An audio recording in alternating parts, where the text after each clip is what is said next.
On the morning of our third day, the only thing on our agenda was to get to the 𝗷𝗂𝗡𝗧, which is about an hour away. Say a silent prayer to the gods of coffee. That looks good. We took advantage of the lax schedule to check out Steens Mountain, a massive and relatively unknown mountain that forms the western border of the 𝗷𝗂𝗡𝗧.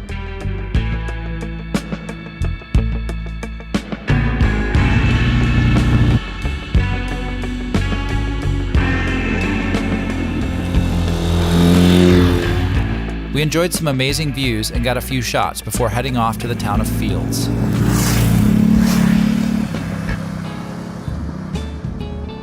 Fields, the third in our tour of single gas pump towns, held a surprise. The best milkshakes in all of Oregon are made in the back corner of this tiny combination gas station, grocery, restaurant, and motel.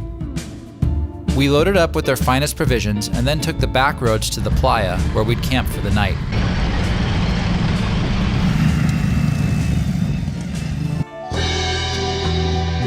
The 𝗷𝗂𝗡𝗧 is a 7-mile wide by 12-mile long lake bed in the rain shadow of Steens Mountain. The magic of the 𝗷𝗂𝗡𝗧 is what's missing. No turns, no straights, no speed limit, no ruts, and no end to the thrill that is just opening the throttle and leaning any direction you want.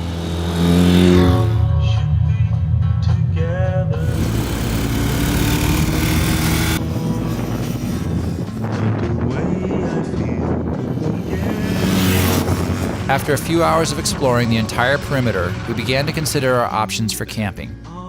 Gregor's goal was always to camp in the middle. Not something that makes sense in a practical way, but something that makes sense in a photographic way. He wanted a photo that would convey the spectacular vast emptiness of the 𝗷𝗂𝗡𝗧. As we were unpacking the bikes, dark clouds began gathering. The rain was plain to see all around us, but somehow it wasn't raining on us. As the winds picked up, I decided it would be safer to stay at the campground near the hot springs on the edge of the playa. It sure seemed like a better place to watch a storm. Unfortunately, my pleading to find a safer spot was falling on deaf ears. Gregor was not to be deterred from shooting his camping scene and sleeping on the playa. I should probably geotag this, just in case you need to come and find Scott and I. Because it looks really, really crazy. There's no question they were able to get an amazing photo. However, they're now locked in to staying there for the night. Hey Scott, how's it going? Good. Doing good over here. It's a really nice night. A lot of peace and quiet. All right, see you in the morning. The next morning, I packed up and headed to the hot spring to wait for Gregor and Scott.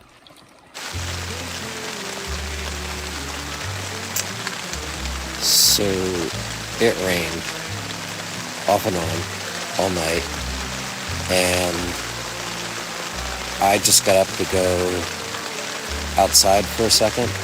We're fucked.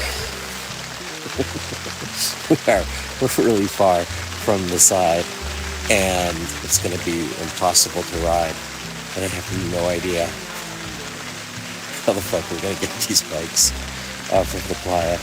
Oh, wow. Well, we wanted an adventure. Be careful what you wish for, huh? They decided the only course of action was to hike to the hot spring and wait until the playa was dry before attempting to move the bikes. This is the cost of adventure. So about every 5 to 10 steps, your boot will have picked up enough mud that it weighs about 15 to 20 pounds. After almost 2 miles slogging across the playa, Scott and Gregor arrived at the hot springs. One of us was right, 2 of us were wrong. And I'm a little ashamed to be in the wrong category. I'm with you. As dilemmas go, this was actually not too bad. It hurts. Oh, that's so good. Yeah, this is fucking perfect. And there's just no way to imagine how good this feels. We watched with wonder as snow fell on the peak behind us, while 2 cowboys on horseback descended the fence line.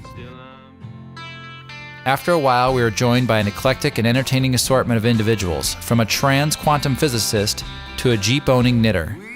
The sun finally came out and the winds picked up enough to dry the playa. We headed out to rescue the bikes and be on our way. It's worth noting that it's not enough to make an adventurous choice if you don't immerse yourself in that choice. That means talking to those that you meet and sharing your story and listening to their story. We set our course for our next destination, Leslie Gulch, but first, we'd spend the night at Rome Station, the only food and fuel for miles around.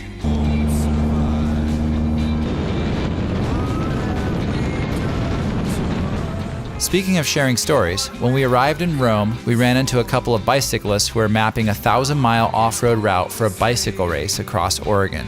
They gave us a tip on a remote hot spring to the south. And it's got an infinity pool and a waterfall. We couldn't believe our luck and ended up scrapping our entire plan for the next day so that we could visit this magical place that he described as, It's my favorite hot springs anywhere in the world. Whoa. We're from Alaska, so there's... perhaps we're learning a larger lesson couched in advice for planning an adventure.